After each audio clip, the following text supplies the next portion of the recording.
Graça e paz. O Salmo de número 37 reflete diretamente ao período que o povo de Israel viveu no cativeiro babilônico. Foi por volta do ano 587. Mas você já ouviu falar daquela expressão de que o jogador pendura a chuteira? A gente sabe que isso quer dizer que determinado jogador se aposentou. E essa expressão também é usada pelo povo de Israel durante o período de cativeiro. Que coisa triste! O povo de Israel pendurando não as suas chuteiras, obviamente, mas pendurando os seus objetos de adoração a Deus. O versículo 1 diz: à beira dos canais da Babilônia, nos sentamos, choramos com saudade de Sião. Isso é um saudosismo direto ao templo de Jerusalém, à cidade de Jerusalém. O versículo de número 2, nos salgueiros que ali estavam, nós penduramos as nossas harpas. Que coisa triste. Eles sentaram, choraram, ficaram com saudade do templo e a sua atitude foi pendurar, aposentar a sua adoração a Deus. E quantos de nós verdadeiramente também não estamos presos aos templos religiosos que congregamos aos domingos? Essa quarentena tem mostrado isso de maneira muito clara. Crentes que não abrem mais a Bíblia porque não frequentam mais os cultos de domingo. Talvez esse seja o motivo claro de nossas igrejas estarem vivas, mas mortas. Elas aparentemente estão vivendo, mas de fato mortas.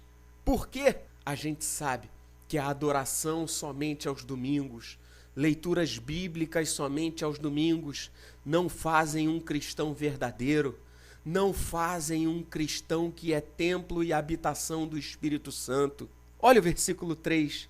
Lá, os que nos exilaram pediam canções, nossos raptores queriam alegria, cantai-nos um canto de Sião, eles pediam.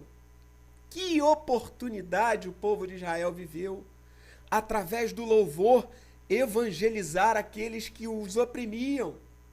A diferença aqui é clara entre o povo de Israel no cativeiro e o apóstolo Paulo na prisão. Enquanto o povo de Israel se calou na adoração, ficou cativo. E o apóstolo Paulo, enquanto louvava, converteu até mesmo as pessoas que o prendiam. Houve terremoto, houve uma experiência de Deus naquele lugar fantástica. Versículo 4. Como poderíamos cantar um canto de Yahvé numa terra estrangeira? O povo aqui, de fato, pendura toda, não só o instrumento, mas pendura toda a sua adoração. E eu trago para que você reflita como está a sua adoração durante esse período de quarentena. Guardadas as devidas proporções, é óbvio, mas a gente pode comparar a quarentena com o exílio? A gente pode comparar como a gente tem vivido durante essa quarentena e como o povo de Israel se comportou durante o cativeiro babilônico?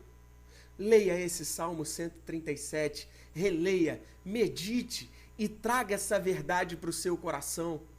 Você tem aproveitado essa quarentena para investir na sua casa, investir na sua família, investir nos projetos do reino? Como você tem trabalhado para o reino no meio dessa quarentena?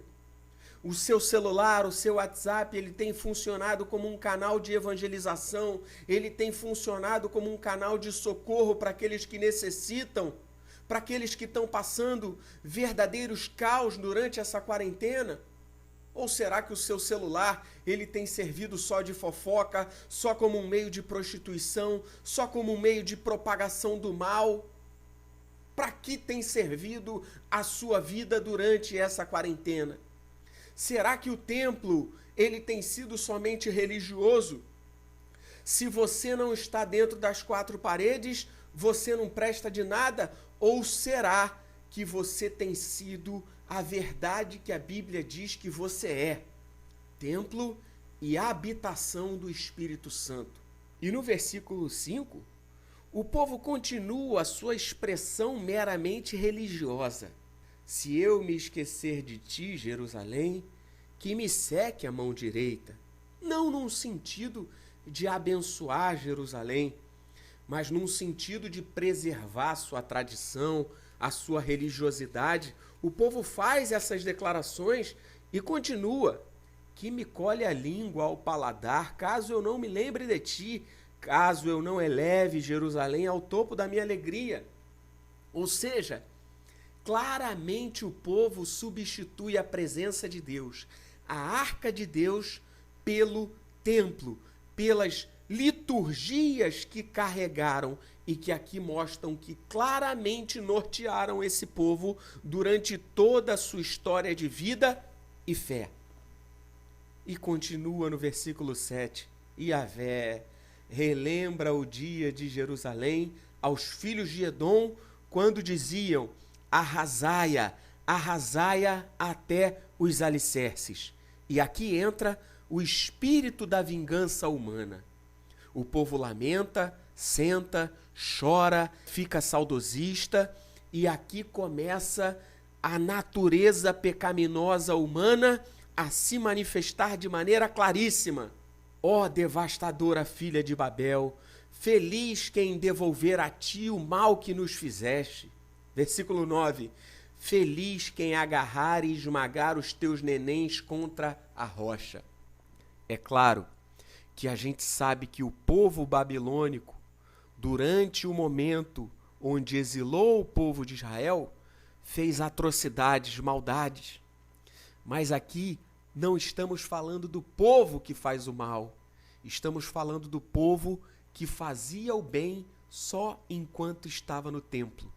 Que quando eles foram tirados do templo, eles começaram a fazer e desejar fazer o mesmo mal que os seus inimigos.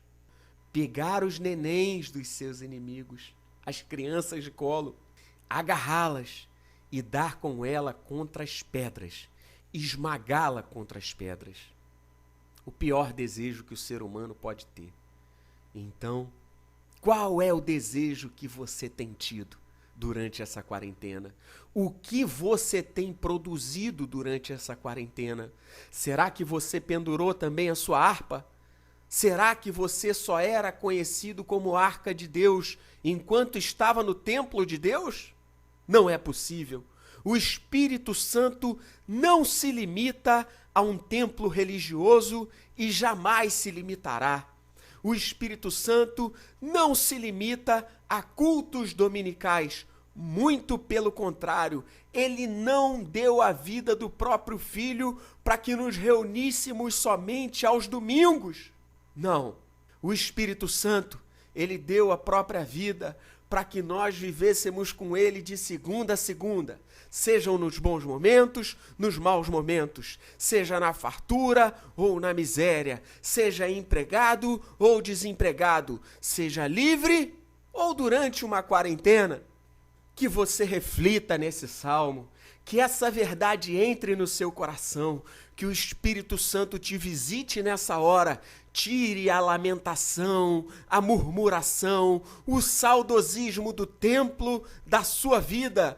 E no tempo certo, nós voltaremos a congregar, nós voltaremos a estarmos reunidos, porque isso é importantíssimo. Mas enquanto isso não acontece, que Deus te abençoe e você continue sendo esse instrumento de vida em meio a uma geração que clama pela presença de Deus, que está afundada no pecado, que precisa da graça, da misericórdia e ser alcançada pela presença do nosso Deus. Tire a sua harpa do salgueiro, comece a tocar um novo cântico, seja usado, tremendamente visitado pela presença de Deus, em nome do Senhor Jesus. Shalom, eu sou pastor Felipe Araguês, um prazer ser um canal de bênção na sua vida, em nome de Jesus.